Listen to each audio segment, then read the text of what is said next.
राधे राधे। राधे राधे महाराज जी। महाराज जी मैं शिव भक्त हूँ, शिव शिव जपता हूँ। महाराज जी मेरा प्रश्न है कि जब आप काशी में थे तो आपने गुरु का चयन कैसे किया? अतः गुरु हमें खुद चुनते हैं। जब आप वृंदावन आए तो नाम और मंत्र आपके श्वास पर वो कैसे परिवर्तित हुआ वैराग्य पंथ से प्रेम मार्ग में? क्या पूर्व नाम जप की गणना नए पद में जुड़ती है?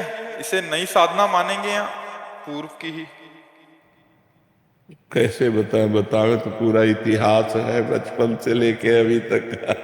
तो क्या कुछ शब्दों में बता देते हैं कि जैसे हम घर से निकले तो हमारी खोज हुई। 2-3 दिन में सबसे पहले बड़े भाई आए तो उनको कठोर जवाब देकर वापस कर दिया। फिर पिता आए। पिताजी बहुत कड़क स्वभाव के थे, कठोर स्वभाव उनका था। शासन बिल्कुल सत्य धर्मात्मा, नंगे पैर हल जोतने वाले किसान, कभी जूता नहीं पहना, कभी सिले कपड़े नहीं पहने। तो जब वो आए तो हमें लगा कि अब पिटाई होगी, क्योंकि वो बहुत कठोर स्वभाव। उनका खड़े हो जाओ, तो हम कहा नहीं खड़े होंगे क्योंकि तुम घर ले जाओगे। उनका नहीं, खड़े हो जाओ। खड़े हो गए। तो बोले क्या बात है, क्यों भाग आए?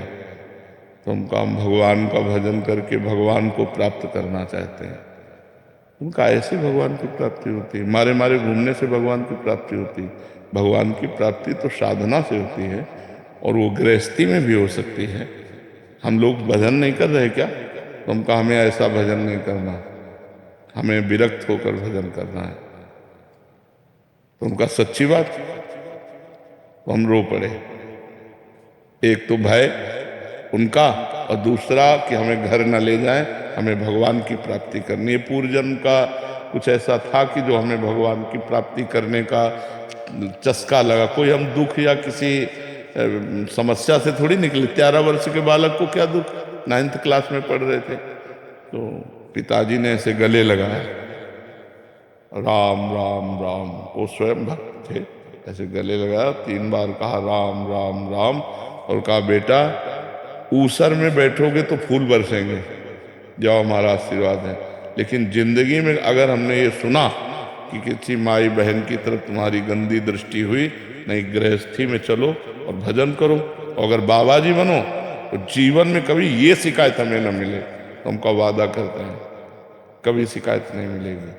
तो उनका चलो हमारे साथ। और उन्होंने पहले सदगुरुदेव भगवान जिन्होंने हमें वर्ण किया अपने शिष्य के रूप में, उनके पास ले गए। और सैमसी में रहते थे, एक पर्ण कुटी बनाकर रहते थे। मंदिर बना, आज भी मंदिर बना हुआ है सैमसी में।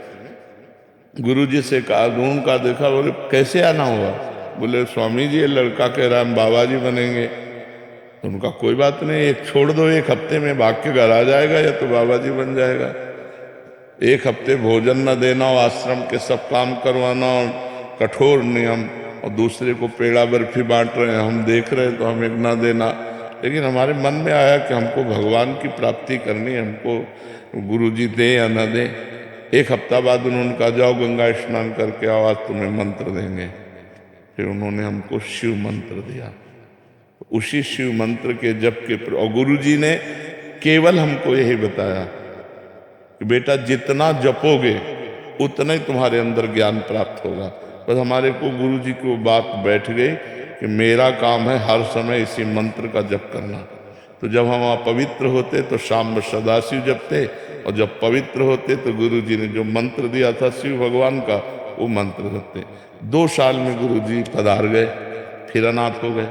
क्योंकि परमार्थ का मार्ग चलना बड़ा कठिन है, कोई साथी तो चाहिए ना हमें बताने वाला।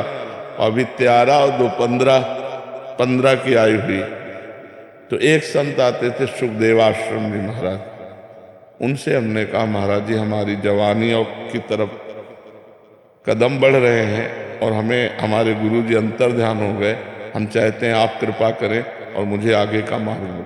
फिर उन्होंने आगे का मार्ग महावाक्य और ये दिया। तो कुछ ही समय लगभग 6 वर्ष 7 वर्ष वहाँ रहे। इसके बाद गंगा का किनारा पकड़ लिया। घोर विरक्ति, 1 रुपया कभी जीवन में नहीं रखा, ना आज है हमारे पास, ना आज है और ना जीवन में रखा। जैसे जीवन में थे वैसे ही। अंतर बस ये हो गया, पहले एकांत रहते थे, अब समाज में रहते हैं। पहले भरण पोषण आकाश वृत्ति के द्वारा होता था, आज भी भरण पोषण आकाश वृत्ति के द्वारा ही होता है। किसी से मांगना नहीं, कोई यहाँ फीस नहीं, अपने आप जो आ जाए उसी से भरण पोषण सबका होता है। भगवान की कृपा से जब काशी पहुँचे तब लगा जीवन का यही स्थान है, आजीवन काशी वास करो। घाटों में वास करते थे, किसी आश्रम में नहीं। ऐसे करने का स्वभाव नहीं था। तो जो हमारे सामने आ जाता, इसलिए कई कई दिन भूखे रहने पड़ते। वो सब कष्ट सहते हुए फिर काशी में ही हमको भगवान की प्रेरणा हुई। रास कैसा होगा वृंदावन, और वहीं से विधान बना। इतने में 20 वर्ष कम से कम व्यतीत हो गए होंगे, जितनी बात बता गए सारांश में बता। फिर वृंदावन आगमन हुआ, वृंदावनेश्वरी ने कृपा की और ये उपासना दे दी। तो इसमें मूलतः भगवान की ही सब रचना है। हम कहीं कोई खोज नहीं की, हम कहीं कोई चाह नहीं की, आगे से आगे क्या करना है क्या करना वो सब करते चले गए। तो हमें लगता है यदि हम गुरु की शरण में हो जाए और वो हमें जो मार्ग बताएं उसके अनुसार हम चले, तो आगे हमें जहाँ पहुँचना है वो आगे आगे सब व्यवस्था भगवान करते जाते हैं। किसका प्रश्न था? तो समझ रहे हो आप? दिख जी दिल्ली से। राधे राधे जी, इनका भी सेम प्रश्न है। कह रहे हैं कि महाराज जी जब आप काशी में ही पूर्णता का अनुभव हो गया था, तो आपके मुख से सुना है कि भगवत प्राप्ति में किसी के भी दर्शन हो जाते तो राधा रानी के दर्शन वहीं से कर लेते। आप इतने कष्ट में जीवन क्यों व्यतीत किया फिर महाराज जी?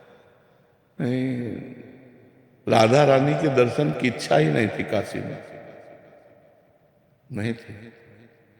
जो आनंद मिला वो पूर्णता का था। हमारे पास हम बैठे थे, आज भी पीपल का पेड़ तुलसी घाट में, तो शांत बैठे थे। तो एक संत आए, उन्होंने कहा चलो रास देखने। भाई जी हनुमान प्रसाद पोद्दार जी का अंध विश्वविद्यालय है, उसमें रास। उनका नहीं, हमें जरूरत नहीं। उनका चलो ना, पास हो रही देख लो चलो। उनका हमें नहीं जरूरत है तो आप हमें डिस्टर्ब क्यों कर रहे? तो उनका एक बार चलो ना। तो ऐसा लगा कि ये संत हट कर रहे हैं, तो चल देना चाहिए अंदर से भगवान में। ऐसे ही मतलब कोई हमारी रति नहीं, कोई श्रद्धा नहीं, क्योंकि संन्यास मार्ग के पति जी गए तो दिन में चैतन्य लीला और रात्रि में रास लीला।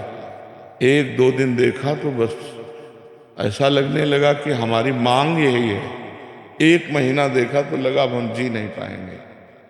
तब हुआ कि चलो वृंदावन, रास देखने के लोभ से कि वृंदावन में रास होता रहता है, अब हम रास के बिना जी नहीं सकते, तो हमको ऐसे वृंदावन ला।